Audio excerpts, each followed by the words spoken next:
చే అబ్బా ఏ గాలిలో చేరితే గాలి గంధర్వ మౌతుండెదో.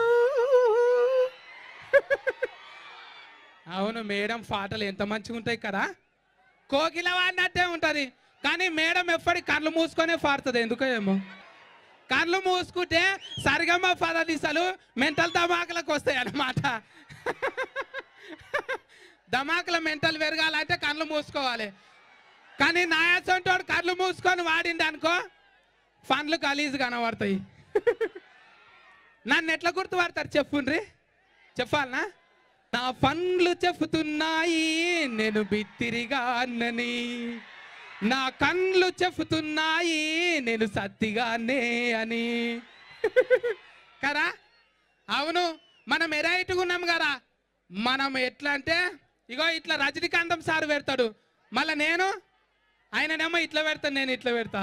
మళ్ళీ నా స్టైల్ ఎట్లుంటుంది, ఇట్లా నడిచినామనుకో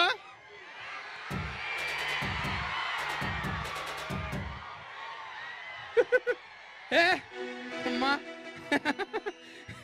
మళ్ళా మీరు ఎట్లా గుర్తుపడతారు డూప్లికేట్ సత్తి నిజంగా సత్తి అంటే? ఇగో నా పండ్లు చూడాలి, కళ్ళు చూడాలి, స్టైల్ చూడాలి కదా. అంత మంచిగానే ఉన్న జనం అందరు ఎందుకు వచ్చిండ్రు? ఎవరి ఇంటి పేర్ల జనం పల్లి ఉన్నదో అనిరుద్ధ్ రెడ్డనా, వాళ్ళ ఇంటి పేర్లనే జనం పల్లి ఉన్నది. మళ్ళీ జనం రాకుంటే ఏమొస్తారు? అయినా రూపాయి పావుల లాభం లేకుండా ఇన్ని రోజులు ఎందుకు చేస్తున్నావు అన్న సేవ నువ్వు? అరే పైసలు ఉన్న వాళ్ళు మస్తు మంది ఉన్నారు, మళ్ళీ ఎందుకు చేస్తలేరు అంటున్నా. కొంతమంది తాను ఉంటే కుక్క సట్ల పాలు నాటి అవేం పనికిరావు మనకు.